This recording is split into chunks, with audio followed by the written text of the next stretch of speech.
Welcome to MiConvert. In this tutorial, I will show you how to convert JT files to 3DM format, completely free and online.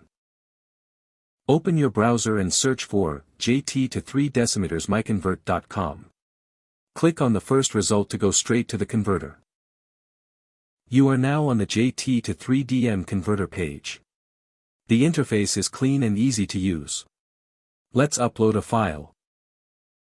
Click the Choose File button. A file picker will open.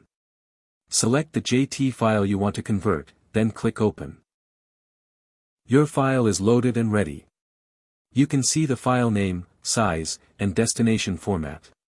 Click Convert now to start the conversion. The conversion is in progress. You can see the progress bar moving. This usually takes just a few seconds. Done.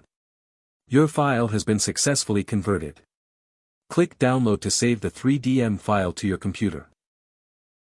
That's it.